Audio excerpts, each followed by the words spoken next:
Alors, on s'intéresse, Simon Pierre, à ce deuxième sujet, la mise en demeure de la radio espace par la HAC, la Haute Autorité de la Communication. Je suis également tombé sur ce communiqué hier. Et là, sincèrement, qu'est-ce que veut l'État guinéen au final? Je ne comprends pas et je veux bien comprendre. Alors, Simon. avant même de donner mon avis, je veux brièvement lire pour nos auditeurs ce communiqué. Ok, vas-y. Et juste la dernière partie qui nous intéresse. La HAC décide 1. La direction générale de la chaîne Espace TV est mise en demeure de cesser la diffusion de ses programmes sur la télévision Télé Sud sur le bouquet Canal+. Ça, c'est le premier point. Le deuxième point, on nous dit la direction générale de Canal+ Guinée de ne permettre à la chaîne radio ou télévision concernée par la décision de retrait de transférer ses programmes sur son bouquet, se conformant aux dispositions des articles 39-40 de la loi organique du 22 juin 2010 portant sur la liberté d'expression en République de Guinée, ainsi que celle de l'article 52 sur la loi organique du 3 juillet 2020. Alors, et qu'est-ce qu'on peut comprendre, Simon? On veut tout simplement nous dire, pardon, on veut tout non, simplement mais, nous dire on a ri, mais c'est quand même... on est dépassé. On est dépassé. Je ne ris pas parce que je veux me moquer.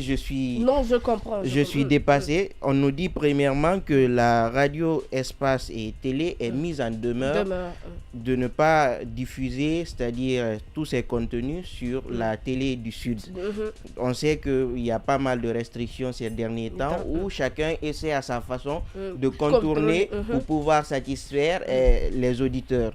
Fort malheureusement, on a une autorité de la communication qui nous dit que jusqu'à date, c'est pour une question de sécurité nationale et que ce qu'on est en train de faire menace la sécurité nationale. Et aucune autre communication n'est faite à ce effet. Justement, on nous disait récemment que le Premier ministre avait été en contact avec la HAC et puis on a recueilli et même un mémo a été déposé au niveau du Premier ministre pour effectivement parler de tout ce qu'il y a comme issue favorable qu'on pourrait trouver pour résoudre le problème. Mais je suis quand même confus que ce matin, depuis hier d'ailleurs, que la HAC nous dise que la radio espace et télé est mise en demeure. C'est-à-dire que si elle n'arrête pas, la HAC pourrait agir. C'est ce que ça veut dire. Quand on te met en demeure, soit tu arrêtes. C'est un avertissement. C'est un avertissement.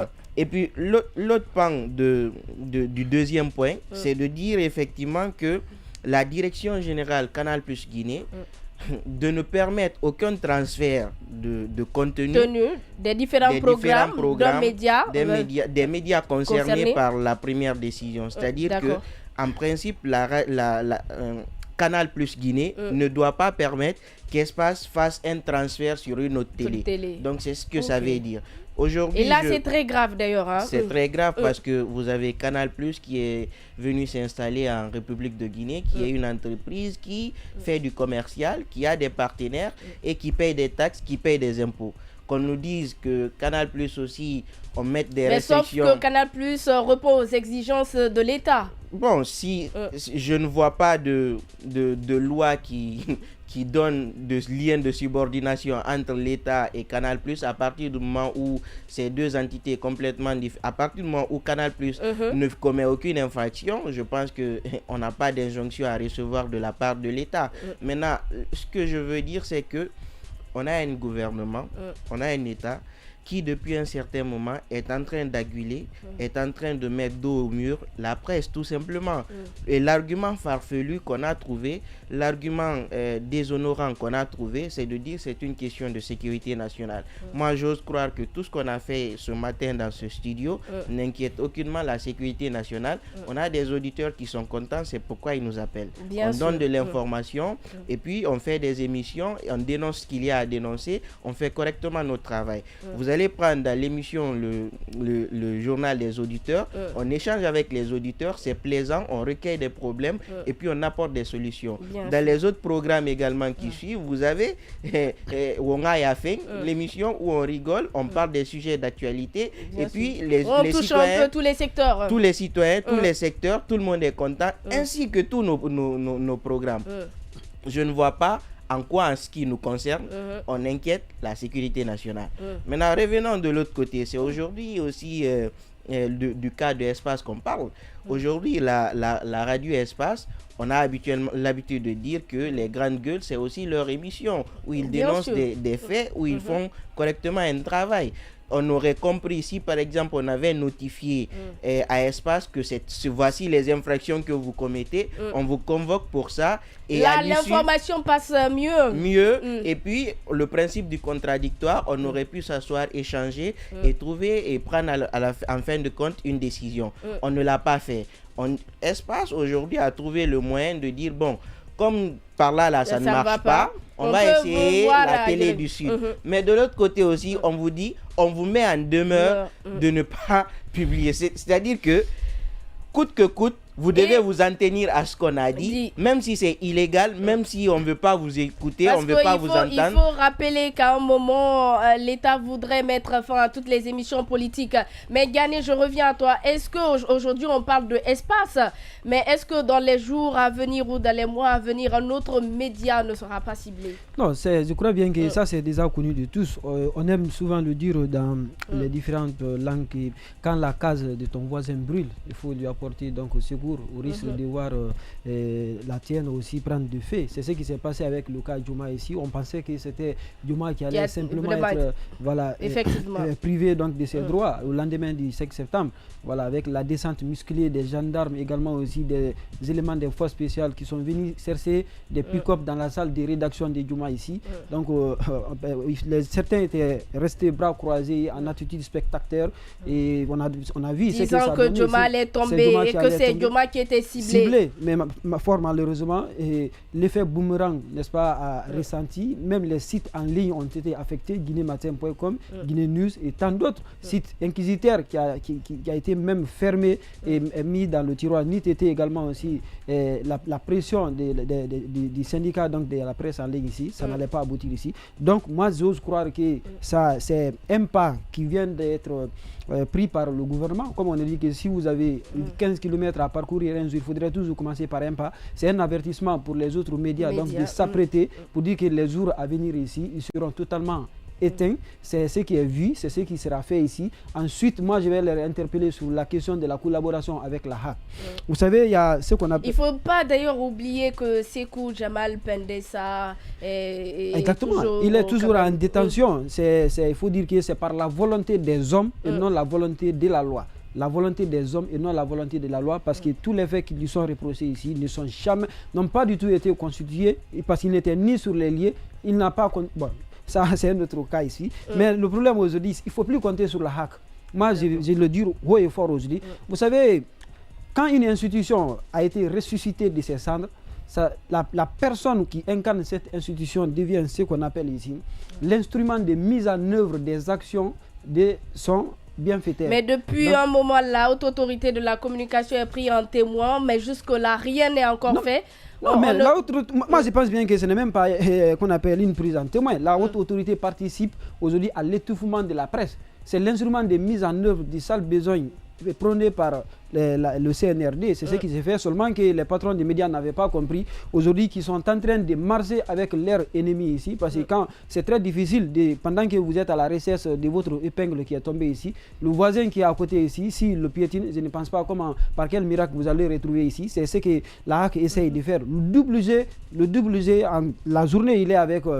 Elle est avec les médias et la nuit, elle dort avec le gouvernement ici. C'est ce qui fait qu'aujourd'hui, c'est assez compliqué de trouver une solution ici. Sinon, à partir du moment où vous avez un texte, une loi organique qui régit, vous avez un règlement intérieur qui vous oblige à imposer ce qu'on appelle le principe du contradictoire. Lorsqu'une infraction est commise par un média ici, si vous n'optez pas pour cette procédure. Moi, j'ai vraiment quand même envie de savoir qu'est-ce que les médias font réellement pour... qu'est-ce qu'ils sont en train de commettre comme erreur, par exemple, pour pouvoir en tout cas interdire aux médias d'émettre. Et je me dis, est-ce que c'est pas une autre façon quand même de nous imposer à supprimer carrément ces différents programmes politiques des différents médias, stations radio, télé. Justement, c'est là-bas où je parle du voyoutisme de l'État guinéen. Parce que quand vous regardez, le principe du contradictoire est un principe sacro-saint en toute procédure, qu'elle soit disciplinaire ou même juridique, contentieuse même. Et parce qu'en la matière, la loi sur la HAC, la loi organique sur la HAC, le règlement intérieur dit que lorsqu'il y a un journaliste commet qu'on appelle une faute, vous devrez l'écouter et confronter avec les faits, mais également aussi avec la personne qui a été dénoncée, ou disons, victime de cette dénonciation ici. Donc vous le mettez devant le fait accompli et vous le jugez. Mais sauf dans le cas d'espèce, cela n'a pas été fait du tout. Aucun média n'a été entendu pour dire que, n'a été approché pour dire voilà, ça c'est les faits, voilà c'est telle émission, dans tel numéro. Oui. Il y a eu, n'est-ce pas, c'est dire avec ici, les preuves à l'appui. Avec des preuves à l'appui, ça n'a pas été fait. On les appelle, on dit que bon, ils n'ont même pas été notifiés d'ailleurs. On a juste, ils ont appris qu'ils ont été occultés sur les différents moyens de diffusion.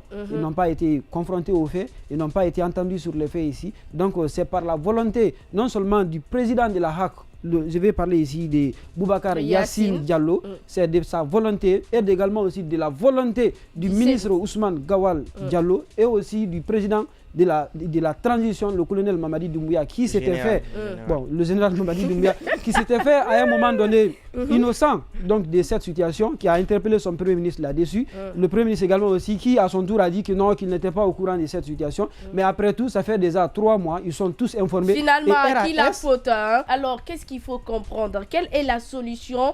Parce que, comme je le disais tantôt, aujourd'hui, c'est Espace.